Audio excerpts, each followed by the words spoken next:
Magandang umaga po mga kaibigan. Ngayon po ay araw ng linggo, so August 4.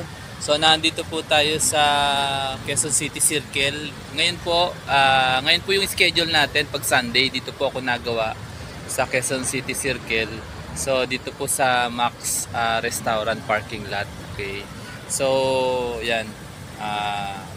Meron po tayong gagawin ngayon. So, i-vlog ko na rin po. Actually, sa bahay ko po ito natanggap. Pero dito ko na po siya gagawin sa Quezon City Circle. So, saglit lang po i-post ko muna. Ibalik ko lang yung video. No? So, ayan po. Okay. Ito po yung aking pinaka-working station. No? So, ito po yung natanggap nating gauge. So, ang courier po niya flash. Kahapon po natin natanggap to, no, Sabado. So ito po ay from Lobo, Batangas. Shoutout po kay Boss Mark Anthony. Ito po ay panel gauge ng Fortuner, kung hindi ako nagkakamali, pero bubuksan po natin, no. Saglit lang po. Tatanggalin ko lang po siya sa lalagyan. Ipopost ko muna po itong video. Pero ang issue po nito ay yung gauge niya ay 1/4 po yung needle ng gas, pero empty na po yung tangke niya. So madalas po natitirikan sila. Buksan ko lang po yung yung plastic niya. Tanggalin ko lang po siya sa plastic. So ito na po mga kaibigan, yung ating gauge. Yun nga lang po, after po nating mabuksan, unfortunately nakita po natin nabali po itong itong mismong salpakan niya ng screw dito sa gauge. Okay, so yan. Then at the same time po, itong plastic nito, may nakita rin akong bali. Itong bali nito dito naman po siya. Okay, so hindi ko lang ho alam kung dito po siya. Yan dyan. Okay, hindi ko lang po alam kung ito po ay, pero imposible naman po kasi siyang madamage ng ating customer.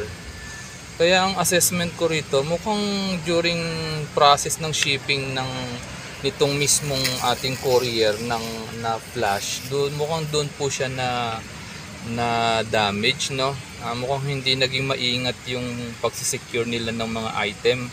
Kaya ang nire-recommend ko po sa ating mga customer, kung hanggat maaari, kung may makikita kayong LBC or JNT, mas maigi doon na lang po, kasi mas kalimitan po mas safe po silang padalahan, kasi sila medyo matagal na rin po sa industry ng shipping.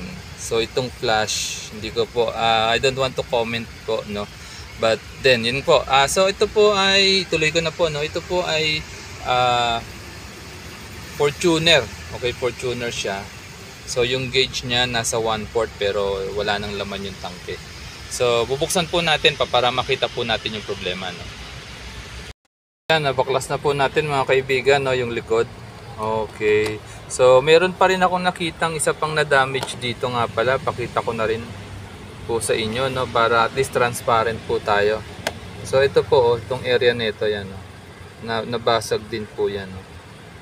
So yan, kaya nagalaw po siya. Pero ito naman po, pwede, teka lang, ito rin, no, nabasag din siya, oh. Itong area nito, yun yung clip, na-stuck na yung clip doon. Okay, then asan pa? Ito nabasag din to, oh. Yan, oh. Ano nangyari kay flash? Hindi nila naingatang mabuti. Ito, itong damage nito, yan, oh.